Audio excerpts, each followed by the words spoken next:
Yo, what is going on, everyone? My name is Nick, or the Notorious Fantasy, and in today's video, we're going to be going in depth into my week number 6 quarterback start or sit decisions, going through every single matchup from Thursday Night Football all the way until Monday Night Football, and I'll be telling you guys whether I believe you should start or sit the quarterbacks in all of those games. But before we could get into things, I would like to ask that if you guys are new to the channel and you do end up enjoying today's video, that you please make sure to hit that subscribe button down below. And while you're down there, whether you are new to the channel or not, please make sure to leave a like on today's video. It would help me out a ton. If you want to follow me on Twitter or X, please do so at NotoriousFantasy. And if you'd like to check out my weekly rankings as well as get an answer to any of the questions you guys may have, make sure to check out the Patreon link in the video description for $7.50 a month. So without further ado, let's get into my week number 6 quarterback start or sit decisions. We begin with Thursday Night Football, the Denver Broncos at the Kansas City Chiefs. When it comes to Patrick Mahomes, you are going to be playing him every single week. It doesn't matter if he's playing up against the 85 Bears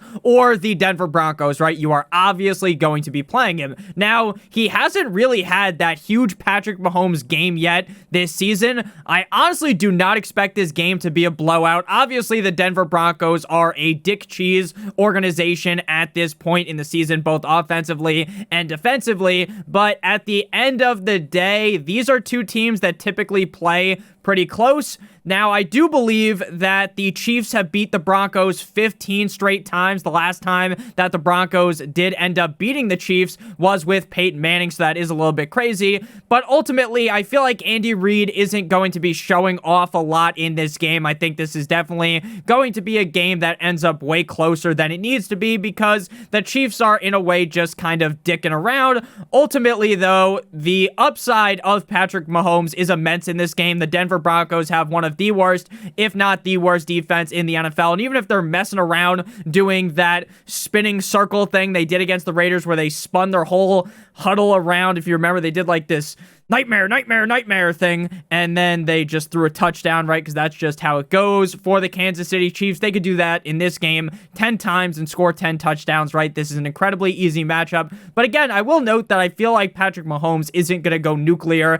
in this spot, even though everything on paper would lead to that being the case. Russell Wilson, I didn't think he looked great last week up against the New York Jumbo Jets, but he was still a top 13 quarterback for fantasy. Now, this is not the best matchup here up against the Chiefs, but I don't think the Chiefs defense is rough enough to where Russ can't just have a top 15-ish game and be start worthy. They will be throwing a bunch in this game as they should be behind for a majority of the game unless Russell Wilson pulls a rabbit out of a hat and throws like a 99-yard touchdown to Marvin Mims on the first play. At the end of the day, does it feel great to start Russell Wilson any week? No. But he's continued to week in and week out prove to us that he is a start-worthy fantasy football option, even if the on-the-field product is far from ideal. And again, you're starting Patrick Mahomes every single week. Next up, we move to London. The Baltimore Ravens at the Les Titans, the Tennessee Titans. Ryan Tannehill has looked just okay this season. He has 3 of 5 games this season where he has not thrown a single touchdown. Tannehill is good enough for the Titans to win games, but not good enough for the reason that the Titans win the game is because Ryan Tannehill goes nuclear. I get that this Ravens matchup isn't that hard, but at this point for me, it's very hard to start Ryan Tannehill. Obviously, this is a team that runs on running the rock with Derrick Henry and Tajay Spears. So ultimately, Ryan Tannehill, even in a matchup against the Ravens defense that I definitely think you could beat through the air, Ryan Tannehill is best left on your bench. Lamar Jackson had a down bad game last week up against the Pittsburgh Steelers. Mostly not all his fault, though, because the wide receivers caught a case of the dropsies. They could not hold on to the ball. But there is no need to panic. It's not DEFCON 1. Wee-woo, wee-woo. Mayday. There's no need to panic. This is a bad division rivalry game. Normally, the underdog in these games between the Ravens and the Steelers, the underdog normally covers. We all know these AFC North rivalry matchups end up becoming gross games. Obviously, on paper, the Ravens should be taking a dookie on the chest, Cleveland steamer all over the Pittsburgh Steelers, but it doesn't happen because they are in the exact same division. Do not panic. Start Lamar with supreme confidence up against a bad Titans pass defense. Next up, we move to the beginning of the real Sunday slate, the Washington Commanders at the Atlanta Falcons. Now, Desmond Ridder, I'll give him some credit. Desmond Ridder actually showed out last week up against a pretty decent Houston Texans defense as the quarterback 6. But we say this a lot on the channel, that a blind squirrel finds a nut every once in a while, right? I don't think just because he had one good game against the Houston Texans, we need to magically put a crown on this fucking guy and say that he's a great quarterback. Now, could he have another game like this inside the top 12 in the future? 100%. Could it even happen this week up against a Commanders defense that could not stop a nosebleed? 100%. The problem is I don't have enough belief that the Falcons are really that committed to throwing the ball. And I'm just not confident enough that Ridder is actually good enough to do it again. It's like Zach Wilson, right? He has one good game. I'm not ready to give this guy the gawk 9,000 after one good game. I'll give him his credit, though. Quarterback 6 was definitely impressive up against the Texans defense that I thought would really frustrate Desmond Ridder. Last week, Bijan Robinson got, phased out of the game for Tyler Algier. Never do that shit again, Arthur Smith. I know you're watching the video. Sam Howell of the Washington Commanders. Outside of that disastrous game against the Bills a few weeks ago, Howell has been pretty sharp, a top 14 quarterback in all of those other games, and he was the quarterback 5 last week up against the Bears in a game where the Bears kind of shit all over the Commanders. I don't love this matchup. I don't think this is a wet dream matchup, but Howell should be a lock to be a top 14-ish quarterback with top 5 upside. I mean, they just didn't really use Terry McLaurin last week, but McLaurin, Dotson, Curtis Samuel, Logan Thomas, Antonio Gibson, as well as Brian Robinson. There are some decent pass catchers out there for Sam Howell. And obviously, Eric Bieniemy, the offensive master megamind behind everything. Sam Howell will be pretty good this week up against the Falcons. Next up, we got the cold like Minnesota Vikings at the Chicago Bears. Justin Fields has been a top 3 quarterback in back-to-back weeks. Round of applause for Justin Fields, right? For the start of the season, Justin Fields looked fucking dead. He looked finished. It was like, holy shit. We all got the wool put over our eyes. We all drafted Justin Fields. I was banging the drum, giving the gawk 9,000 metaphorically to Justin Fields, and he bent us over a table without the use of lube. But he has arisen over the last 2 weeks like fucking Undertaker out of the casket. And man, oh man, going up against an awful Vikings defense, we need to fire him up with confidence. Now, am I here to tell you, hear ye, the Chicago Bears are back? Fuck no, baby. But are the Bears going to be good enough offensively to, against these shit defenses, blow the back out of them? 100%. So I think Fields could easily be a top 3 quarterback in 3 straight weeks this week up against the Vikings defense. Kirk Thuggins has been a top 10 quarterback in 4 of 5 games, currently the quarterback 4 on the season. It 100% sucks that Justin Jefferson is not going to play and is going to miss at least the next 4 games. I hypothesize that if things start going really wrong for the Vikings, that Justin Jefferson he might be in fucking Turks and Caicos, right, a couple of weeks from now, because I don't think they're going to rush him back to injure him when he hasn't even signed that big of a deal yet. And obviously, he is the franchise guy. But even without Justin Jefferson, with I Want a Bad Bitch, Jordan Addison Ray, KJ Osborne, TJ Hawkinson, Kirk Cousins will be just fine. Now, obviously, Justin Jefferson would have went nuclear Oppenheimer style against the Bears defense, and it would have helped out Kirk Cousins.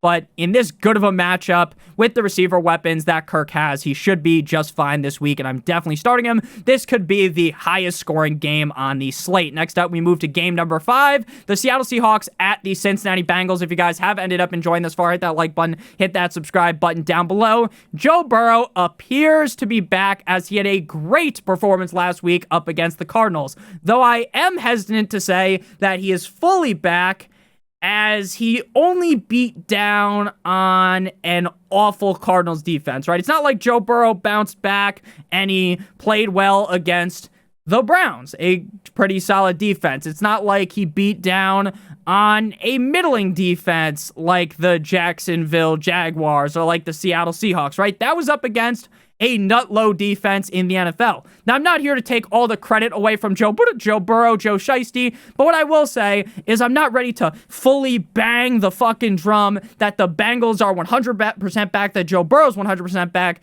because it was against the Cardinals. Now, the Seahawks defense isn't that amazing either, so I think Burrow will be fine. And what was most promising about that game was how Joe Burrow was moving. In prior games, Joe Burrow would be a statue in the pocket, and if the offensive line broke down, then Joe Burrow was going to get railed out. He was going to get sacked in like 0.5 seconds. His body was going to contort in some crazy fashion like he was being fucking exercised, and that is what was happening. But last week, he was able to move a little bit more. He definitely looked way more healthy than we've seen this season. I get maybe Higgins won't be playing in this game, but with the wide receiver corp that they have, I am still fully confident in Joe Burrow. But again, I'm not ready to say he's fully back just yet until he plays well this game. Geno Smith of the Seattle Seahawks hurt his knee prior to the bye week in that electrifying primetime matchup against the Giants. And guess what? We got the Giants in primetime again on Sunday night, talking about them a little bit later. It appears, though, that Geno Smith is going to be fine, so there's really no need to worry about the injury. This could be a very high-scoring affair. Just like we talked about with the Bears and the Vikings, this might be one of the highest-scoring games on the week. Now, Geno Smith hasn't been very consistent this season at all. The Bengals defense, pretty middle of the road. I'm ready to start Geno Smith, but I definitely would rather play Joe Burrow over Geno Smith, even though Geno feels a little bit safer. Next up, we got the San Francisco 49ers at the Cleveland Browns. Now, it appears that Deshaun Watson, who missed week 4 due to his rotator cuff contusion, they had a bye last week, and he's day-to-day right now. The day-to-day designation is bad. Now, normally I love when you see double Ds, but the day-to-day, the exact opposite. Even if he does play, though, I would definitely let him sit on the bench. Again, he's missed a week. It's a bye week. Then he gets the Niners that just put the Dallas Cowboys and Dak Prescott in a mental fucking pretzel. So I'm not playing Deshaun Watson. If Deshaun Watson doesn't play, then it would be Dorian Thompson-Robinson. His name is so long it didn't even fit on the fucking screen. He's like the bellhop from Zach and Cody. If Watson misses, DTR would start. We saw DTR play in week 4. This is a guy that is going to go out every single preseason and turn heads. Right? The defense won't be able to stop that crazy rushing attack. Like, if he went to the XFL, he might be the greatest XFL player ever. But in the NFL, that shit just does not work. Big cock Brock Purdy of the 49ers has been a top 13 quarterback in 4 of 5 games. Now, the Browns defense is definitely not an ideal matchup. This is one of the tougher defensive units in the NFL. But the 49ers are so fucking good. They got Debo, Ayuk, Christian McCaffrey, George Kittle-Me-Timbers, who hung 3 touchdowns on the Cowboys last week. Any of that, all of that equalizes the defense's strength, so I still think Brock Purdy should be a guy in your lineup. Next up, we got the Carolina Panthers at the Miami Dolphins. Now, Bryce Young finally had a solid showing last week up against the Lions. Now, the Lions were definitely sticking them down in that one, and then later on in the game, Bryce Young kind of came alive. I just worry that even in a good matchup against the Dolphins defense, right, he's probably not going to repeat this. The offensive line isn't great in Carolina. The defensive line in Miami, if Jalen Phillips plays with Van Ginkel, who's been getting to the quarterback at a very high rate, they have Chubb, they have Jalen Phillips. Like, I just don't think this is the best equation for Bryce Young. I hope he has a good game. Now, as a Dolphins fan, actually, I hope he fucking sucks ass in this game, and I hope the Dolphins can cover the spread. But as a Bryce Young guy, I hope Bryce Young plays good, right? A lot of people were shitting on him prior to last week. Like, oh my God, CJ Stroud is so much better. Anthony Richardson's so much better. Bryce Young's a bust, you fucking idiots drafting the Panthers, you idiot. Why'd you draft Bryce Young, right? That's what a lot of people were saying. But I think Bryce Young's going to be just fine, just not playing him this week. Tua Tagovailoa turned into Tua turn of the ball over last week against the Giants. He just had so much confidence. He was just doing whatever the fuck he wanted out there. He threw the ball into triple coverage, just assuming that everything would work, and it turned into a pick six. Now on that touchdown play to Tyreek Hill, where Tyreek Hill tried to give his mom the football, and the Dolphins fan kept intercepting the ball, not knowing that it was Tyreek's mom. And then he obviously gave the ball to Tyreek's mom. But on that play, McDaniel gave a play to Tua. Tua said, fuck that. Let me call my own play. Called the play through the touchdown. Now, realistically, as a Dolphins fan, that's awesome. It's cool. Tua called a shot. I don't like when quarterbacks do that. But again, Tua saw something, so he did it. It is what it is. But I just thought that was an interesting tidbit of information, right? That Tua called that play, not Mike. It has been a solid season for Tua. He had a down game against Buffalo, had kind of a down game against the Patriots, but as a whole, he's been pretty good this season, and he goes up against the Panthers defense this week, so I'm sure Tua should have a fine performance here, and he'll probably be benched in the fourth quarter for Magic Mike White. Next up, we move to the Indianapolis Colts at the Jacksonville Jaguars, but before we break down this game at the quarterback position, as well as the rest of the week number 6 slate, I would like to give you guys a quick word from our friends and our sponsor over at Underdog Fantasy. Underdog Fantasy is the best place to play NFL Pick'em in the whole entire universe, and they have a great offer for you guys today that we're going to be talking about in just a couple of seconds. If you are new to NFL Pick'em on Underdog, I will explain it to you guys. It is incredibly simple. All you got to do is pick at least 2 pieces here for your Pick'em slip. We have Russell Wilson, higher than half of an interception on Thursday Night Football up against the Chiefs. I think he's going to throw a pick in this one. And then for our other pick, we are going to go with Isaiah Pacheco, higher than half a rushing or receiving touchdown. If both of these picks hit, we'll get 3 times our entry fee. If you do 3 picks and they all hit, it'll be 6 times. 4 picks is 10 times, and 5 picks is 20 times your entry fee. Now, if you guys are new to Underdog Fantasy and click on the link in the video description or use promo code Notorious, you must live in one of these states on your screen right now. You will get a first match deposit bonus of up to $100. If you deposit $100, they give an additional $100, $50 an additional $50, $25 an additional $25. The minimum deposit on Underdog is $10. And if you have a gambling problem, please make sure that you call 1-800-GAMBLER. Back on into things, Colts at Jags, a riveting division rivalry matchup. Trevor Lawrence, the team definitely bounced back after being in a skid straight up from the first half of week 1. They looked good. From the second half of week 1 all the way through week 3, they were kind of just dead, flopping around like a fish out of water.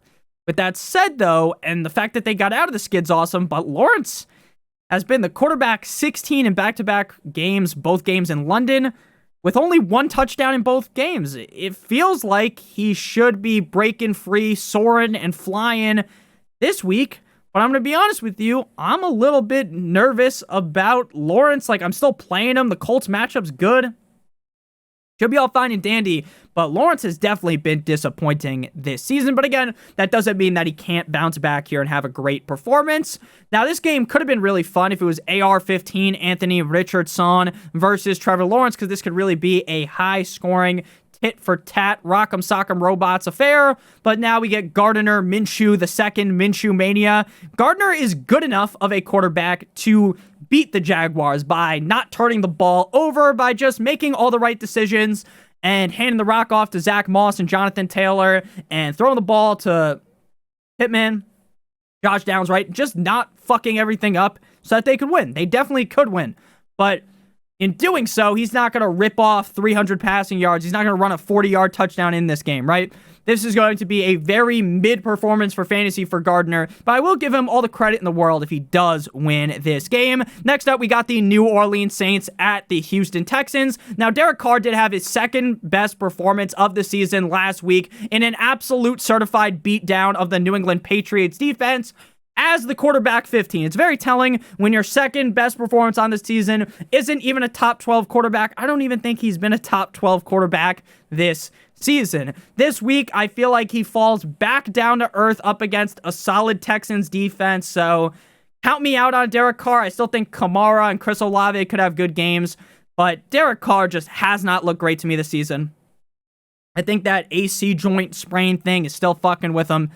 And again, I know the Texans defense did just get a train ran on them last week, but I do think that they are a pretty solid defense when push comes to shove, and I think they are going to aggravate Derek Carr in this spot. CJ Stroud had a semi-down game for CJ Stroud as he was not a top 13 quarterback, which is hilarious to say for a rookie quarterback that didn't have a lot of expectations by week 5, that a quarterback 17 week is kind of a down game for that guy in his 5th ever start. Now, he's yet to throw an interception this season.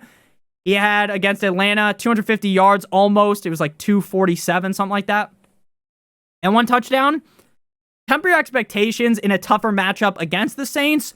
So, like, if you expected him to go out there and ball out, drop his nuts on the table as like a top 5 quarterback, then this is not the week for Stroud, but he should still crack the top 18. Next up, we got just a matchup everyone's waiting for, right? You marked your calendars for this one. Mac Jones versus Jimmy Garoppolo, the Italian stallion.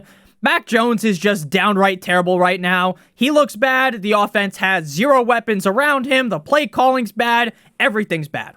It's all bad. The defense is bad. Fucking the kicker might be bad at this point. The punter's bad, right? Everyone fucking sucks. Bill Belichick people are starting to pull up the pitchforks on Belichick, the Patriots fans, calling for his job. I wouldn't be shocked if Mac Jones was benched in this game. The Raiders defense actually showed up against the Packers last week, so I fear for Mac Jones, if I'm being honest with you. We might see the Bailey Zappanada in this game. Jimmy Garoppolo for the Las Vegas Raiders is a sit as well. Jimmy actually looked pretty good so far this season, so I will give him his flowers, right? I'll give him some credit. Definitely looked better than I thought he would. Though the interceptions have been kind of brutal, wouldn't shock me if he cracked the top 18 because the Patriots defense, again, is absolute dick cheese. But Jimmy Garoppolo revenge game. Josh Jacobs looks more healthy. They seem to be like they can run it in more, which hurts Garoppolo. So again, Garoppolo could be like the quarterback 17 this week. I don't think he cracks the top 8. He's definitely just a sit for me this week up against the Patriots. Next up, we got the Arizona Cardinals at the LA Rams. Josh Dobbs definitely had a bad showing last week against the Bengals. Won't write him off, though, and say he's a bad player by any means. I get he had a shit game, right? When a lot of people thought the Cardinals could upset the Bengals, didn't happen, right? Joe Shiesty comes alive. Josh Dobbs plays bad, but again, by no means does that mean he's a bad player. Outside of that first game of the season up against the Commanders, Joshua Dobbs has played very well. So I feel like we can't really shit on him after one bad game. The matchup against the Rams isn't bad. It isn't great either. I just think this is a game, a division rivalry game, where Josh Dobbs is just best left on the bench. Aaron Donald's going to be coming after him all night long. Matthew Stafford, this is a amazing matchup for him up against the Cardinals. He has yet to have a huge game this season, but with Cooper Kupp back, he had his best game of the year last week. I assume that this will be his new best this week up against a sorry Cardinals defense. Doesn't look to me that Stafford's as sharp as he was the last couple years. Maybe that's because he's banged up. But just because he's not as sharp as then doesn't mean that he's magically fallen off the edge of the earth. He could definitely crack the top 8 this week. Puka, Stafford, and Cooper Kupp, the Breakfast Club, are coming to play and coming to bend the Arizona Cardinals defense over a goddamn table. Next up, we got the Philadelphia Eagles at the New York Jumbo Jets. Jalen Hurts has been a top 10 quarterback in 4 straight weeks. Now, on paper, this matchup's a little spooky. It's October. It's spooky season. The matchup's a little scary against the Jets, but you would have to be a certified bozo to not tout him as a top 5 option this week. I get the Jets defense is ferocious like a goddamn lion at the beginning of those MGM movies, but at the end of the day, you are not moving Jalen Hurts down the rankings. Could he just be like the quarterback 9 this week? Yeah. Maybe this isn't the quarterback 1 game, but don't start galaxy braining shit and playing some other random quarterback you have on your team over Jalen hurts. Now, Zach Wilson had a huge step-down game last week up against a garbage Denver Broncos defense. Against the Chiefs, it was like, oh my God, is Zach Wilson back? Everyone is starting to give this guy the gawk 9,000 like they're a MILF out there. And then Zach Wilson comes back down to earth, even up against a putrid Broncos defense, which should be a shock to no one. We all know that Zach Wilson isn't very good. We know he is not consistent. He could have a great game, and then people will be like, oh my God, Zach Wilson's back. And then we all know he's coming spiraling back down to earth the next game. Now, could Zach be decent this week against the Eagles? Yeah, because the Eagles defense hasn't been Eagles fly, right? They haven't been the fucking Eagles defense from last season, but that doesn't mean that Zach Wilson's going to go out here and ball out, even with the weapons he's got. If anyone has a huge game this week, it's going to be Breece Hall, so sit Zach Wilson down on the bench. Next up, we move to the Detroit Lions at the Tampa Bay Buccaneers. Now, Jared Goff, the Goffinator, has been pretty reliable all season long. I get that the matchup against Tampa isn't the best, and he may be without the sun god, Amon-Ra St. Brown, come Sunday. Even so, though, I have to roll Jared Goff out there. He was surgical last week up against the Carolina Panthers in Detroit, 20 of 28 for 236 yards and 4 scores, like his name was Abraham fucking Lincoln, baby. Going up against the Bucs, you definitely want Jared Goff in your lineup. Baker Mayfield balled out in week 4 against the New Orleans Saints in New Orleans prior to the bye, and he was the quarterback 7 in that game. I have been talking up Baker Mayfield all season. He has really shut the haters up. This is a Bucs team that everyone assumed was going to be dick cheese, absolutely garbage, and Baker has kind of lifted them up from that. Now, are they one of the best teams in the NFL? Fuck no, baby! But in an NFC that is very weak, very soft, there is a possibility that the Bucs end up in the playoffs because Baker Mayfield's been playing that well. Now, I will note that the Lions defense has continued to get better every single week, which scares me off of Baker. Now, Baker is very close to being a start-worthy quarterback, right? You might want to argue for a guy like Baker Mayfield over Dak Prescott, who will be starting a little bit later, or maybe even Sam Howell. But I do feel definitely more confident in Sam Howell over Baker. Dak is kind of the guy you can argue with, right? Dak has just looked like shit all season. We're about to talk about that in a second. Next up, we got you waited all day for Sunday night. The New York Giants at the Buffalo Bills. But no one actually waited all day for Sunday night. No one wants to watch this shit. Josh Allen versus either Daniel Jones or Tyrod Taylor. Now, Daniel Jones is dealing with a neck injury, but is yet to be ruled out regardless on if he plays or not. The Buffalo Bills defense, even though they are severely banged up, they're injured. A lot of their main defensive players aren't going to be there. Doesn't fucking matter. This Giants offense is dead. They're dead. Tyrod Taylor, if Jones doesn't go, then Tyrod gets his revenge game. But we don't expect that to be very good. But I will note that Tyrod looked better than Daniel Jones did last week against the Dolphins. Josh Allen, despite the Bills' loss last week up against the Jags in London Town, Allen was the quarterback 2 on the week. It has been a top 8 quarterback over the last 4 games. One of those games was up against my Dolphins, where he absolutely spit roasted us. On the year, he's been really good. Aside from that Jets game where he was just a turnover fucking machine, this is an amazing matchup against the Giants where Allen could easily finish as the QB1. So it's a clear-cut start this week. Final game here, Monday Night Football. The Dallas Cowgirls at the Los Angeles Chargers. Now, Justin Herbert, the pervert, has been a top 6 quarterback in 3 of 4 games this season. He's only played in 4 games because they're on bye in week 5. Coming out the bye, I expect this team to be ready for the Cowboys, and it appears that Justin Herbert's right-hand man, Austin Eckler, is going to be available in this game. I believe Eckler said himself, or the team said, that there's a 99% chance that he plays. He's like a bottle of fucking hand sanitizer that kills 99.9999999% of germs. This may not be the best game of the season, right? It's the Cowboys, right? I don't really expect him to be a top 5 quarterback, but would I be surprised if he finished in the top 5? Fuck no, baby! Dak Prescott, you silly bastard, has yet to be a top 16 quarterback all season, and frankly, has not looked very good. With that said, this is the spot for him to look mighty fucking fine. While I did not trust him, I don't trust him at all. This Chargers defense is not good. not good like an Anthony Fantano review. Inside the top 12, he could finish in the top 12. I don't know. I just tried to talk fucking backwards like I was Yoda. Inside the top 12, he could finish. Or I guess maybe, I don't know. That doesn't even sound that backwards. But you get what I mean. You get what I mean. He could finish inside the top 12 because the Chargers defense is so bad. But I'm still worried. Again, if you wanted to make the argument, Nick, I'd rather play Baker over Dak Prescott at this point in the season. I can't even tell you that you're crazy for saying that. Coming into the season, you'd be like, wow, this guy's a fucking crazy person. But in week 6, it doesn't sound all that crazy. So thank you guys all so much for watching. If you did end up enjoying, make sure you hit that subscribe button, hit that like button down below. Check out one of the videos on your screen right now if you have not seen them already. Going to be back later today with a tight end start or sit video, just like this one. But for tight ends, I love you guys all so much. Check out the Patreon, link in the video description. Have a great rest of your guys' day. And as always, good boy.